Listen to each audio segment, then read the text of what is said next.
Hi friends. तो ये हमारा क्लास 9 का क्वेश्चन पेपर है और हम अब इसका सॉल्यूशन देखेंगे। आप लोग अपने क्वेश्चन पेपर से मैच कर सकते हैं कि आप लोगों ने सही किया है या गलत। तो अब हम इसका आंसर जानेंगे, इस पेपर को सॉल्व करेंगे। फ्रेंड्स, ये पहले दिया है, read the following passage carefully and answer the questions that follow choosing the correct options. पहले जो ये पैसेज जो गद्यांश दिए गए हैं उसको ध्यान से आप लोग को पढ़ना है और उसके अनुसार आपको उसके सही जवाब देने हैं। तो यहाँ पे आप लोग पढ़ लेंगे। The Himalayas are beautiful mountain to the north of India. They stretch for 2000 miles from Kashmir to Assam. Some of the world's highest peaks are in the Himalayas. The highest peak is Mount Everest. The tops of mountain are covered with snow throughout the year. Therefore, we call them the Himalayas or the abode of snow. There are many beautiful lakes and forests in the Himalayas.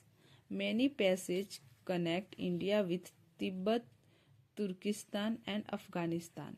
Many rivers, the Ganga, the Yamuna, the Brahmaputra, the Beas, flow from these mountains. The climate and scenery of these mountains are so charming that people have built many hill stations there. Many visitors go to the hill station for pleasure and relaxation.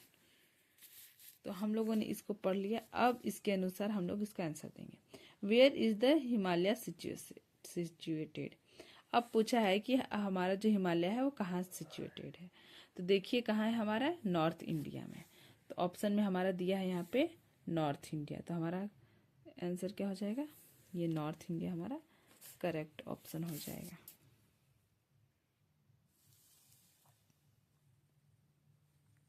तो इसका हमारा answer हो जाएगा north India. और हमारा दूसरा क्या दिया है, what other name is given to the mountains of the Himalayas. दूसरा नाम हिमालयस को क्या बोला जाता है, तो इसका abode of stones. Which river flows from the Himalayas. कौन सी नदी हिमालय से होकर बहती है, तो ये गंगा, यमुना, बीस, ये सभी नदियाँ, all of this.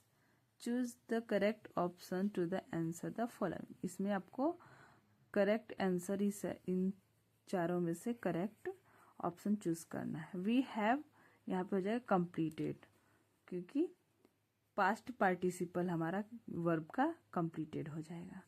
Speak the truth, क्योंकि ये यूनिवर्सल होता है और तो यहाँ पे हमारा द लग जाएगा। A scooter I see on the road. इसका सही करके क्या होगा, I see a scooter on the road. Next देखेंगे। नेक्स्ट है हमारा which word is correctly spelled. इसमें किसका स्पेलिंग सही है, तो हमारा जो ये साइंस है इसकी स्पेलिंग सही है। अब नेक्स्ट देखेंगे, the little girl, the little give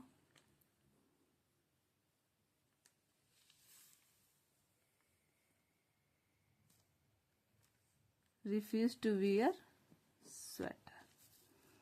अब ये इसका दिया है, 9वां क्वेश्चन है हमारा। Read the passage given below. वही सेम आपको पैसेज अच्छे से पढ़ना है, ध्यान से पढ़ना है और इसी के अनुसार आपको पूछे गए सवाल का जवाब देना है।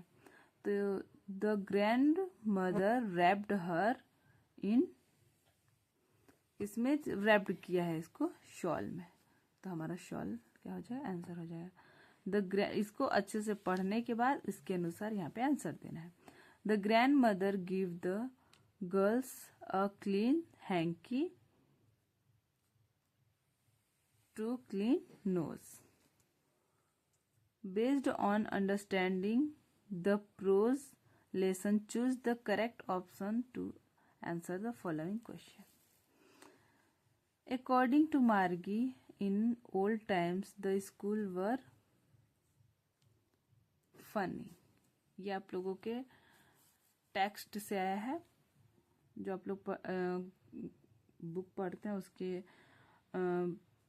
लेसन के अनुसार है इसमें. What did Ron Forbes advise Evelyn? Feel music with her body. ये आप लोग आंसर मैच कर लेंगे कि आप लोगों ने एग्जाम में सही किए हैं या गलत. McDonald was Kejia's neighbor. Read the following extract and answer the question that follow. अब इसको जो भी हमारे एक्सट्रैक्ट दिए हैं इसको पढ़ने के बाद इसके अनुसार सवालों के जवाब देना है. तो Robert Frost took the decision which rare, हमारा आंसर हो जाएगा rare. What was Robert Frost doubtful, ये हो जाएगा whether he would come back और नॉट. नेक्स्ट है हमारा based on your understanding of the lesson in the book movements choose the correct option. इसमें भी हम लोगों को आंसर चूज करने हैं correct option. One little boy ran along the canal, ये हो जाएगा हमारा सही option. The road was deserted and I was all alone. At grandmother Toto threw a ball. People ran skelter in panic. One bright day, a thief broke into a rich goldsmith. अभी हमारा section B का भी वही same चीज दिया. Read the passage and answer the question. ये जो गद्यांश दिए हुए इसको ध्यान से पढ़ना है और इसी के अनुसार इसके आंसर देने हैं. ये क्वेश्चन आंसर आप लोग इसको पढ़ने के बाद आप दे सकते हो. ओके. और ये जो आपका डी वाला है क्वेश्चन, वो कह दिया pick out the words from the passage which means large hearted helped. तो इन पैसेज में से इनका जो भी है इससे सेम मीनिंग होनी चाहिए. लार्ज हार्टेड मीन्स होता है, यहाँ पे दिया है आपका जेनरस मीन्स होता है लार्ज हार्टेड. तो इसका यहाँ पे इसका आंसर हो जाएगा जेनरस. हेल्प मतलब क्या होता है, इसमें देखिए हेल्प का सेम मीनिंग क्या आएगा. यहाँ पे आ जाएगा हमारा सपोर्ट. सपोर्ट मीन्स क्या होता है हमारा हेल्प करना, किसी को सपोर्ट करना या हेल्प करना सेम चीज है. और ये देखिए friends, write a letter to your father information him about your result in the exam. मैंने इसको पहले ही वीडियो में मेंशन कर दिया है, आप वहां जाकर के लेटर के फॉर्मेट वगैरह सब जान सकते हैं. Write a letter to your father inviting him to attend the marriage party of your elder brother. ये भी आप इसका फॉर्मेट लेटर का आप मेरे वीडियो में इसे देख सकते हैं. और ये क्या दिया 23 में, write an article in 120 words of any one of the following. Computer a boon और बैन. कंप्यूटर एक अभिशाप है या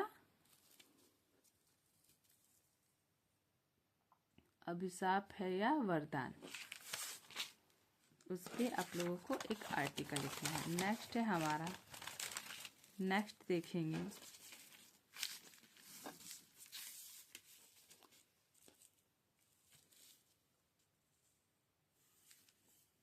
नेक्स्ट है चेंज इनटू इनडायरेक्ट स्पीच. ये जो हमारा है इसको इनडायरेक्ट स्पीच में चेंज करना है. तो इसका आंसर क्या हो जाएगा, मैं आपको यहीं पे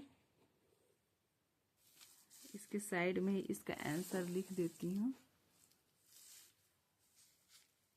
क्या दिया है, he said to me I can defeat you in the swimming. तो इसका हो जाएगा आपका indirect speech, he told me that he could defeat me in the swimming.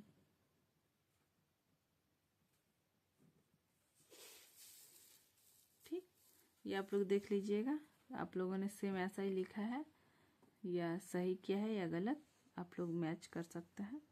Change into passive voice, ये जो he had shed the tiger, इसको किस में कन्वर्ट करना है? पैसिव वॉइस में। ये एक्टिव वॉइस दिया, इसको पैसिव वॉइस में बदलना है। तो इसका पैसिव वॉइस में बदलेंगे हम। मैं यहाँ पे लिख दे रही हूँ, the tiger had been shed by him. ठीक, इसका हम लोगों ने पैसिव वॉइस में बदल दिया। पंचुएट द फॉलोइंग, पंचुएशन में मार्क्स होते हैं जो कि हम लोग चिन्ह, जितने भी प्रकार के चिन्ह होते हैं यूज करते हैं सेंटेंसेस में, उसको इंग्लिश में पंचुएट बोलते हैं। तो देखिए पहला क्या होता है कि पहला कोई भी सेंटेंस की शुरुआत किससे होती है? कैपिटल लेटर से। तो हमारा आई क्या हो जाएगा? ये कैपिटल हो जाएगा। तो पहला तो हमारा जो आई है वो कैपिटल हो जाएगा। देन ये डबल इन्वर्टेड कोमा में हो जाएगा, टू सम। ये नरेशन का लाइन दिया हुआ है। अब यहाँ पे single inverted comma and then last में क्या है? Hard work hard. तो यहाँ भी डबल इन्वर्टेड कोमा और लास्ट में फुल स्टॉप। ये हो गया हमारा पंचुएशन कंप्लीट। अब दिया है नेक्स्ट हमारा ट्रांसलेट इनटू इंग्लिश। ये जो हिंदी में वर्ड दिया है इसको इंग्लिश में ट्रांसलेट करना है। तो देखिए शैलेंद्र छोटा लड़का है, तो इसका क्या हो जाए? Shailendra is a young boy. उसके 3 भाई और 5 बहनें हैं। He has 3 brothers and 5 sisters. उसके 2 चाचा हैं। He has 2 uncles. वे उसे बहुत चाहते हैं। They love him a lot. Shailendra तेज और बुद्धिमान है। Shailendra is smart and intelligent. वह रोज समय पर स्कूल जाता है। He goes to school on time every day. वह बड़ों का आदर करता है। He respects elders. अतः सब लोग उसे चाहते हैं। Therefore everyone loves him. ये हमारा इसका इंग्लिश ट्रांसलेशन हो गया। आप लोग ऐसे जो मैंने वर्ड्स बोले हैं आप लोग मैच कर सकते हो। अब इसको क्या करना है? Answer the following 30 to 40 words each. इसको आपको आंसर लिखना है। 30 से 40 शब्द होने चाहिए प्रत्येक के। 30 से 40 शब्द जो भी आपको या ये आ रहा है तो इसको कीजिए, या आपको ये आंसर याद है तो इसको कीजिए।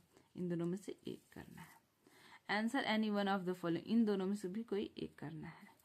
यहाँ भी आपका 27 में दिया है, या तो ये कीजिए या फिर ये कि mention 5 things that the poet wants to do when he goes to Innisfree.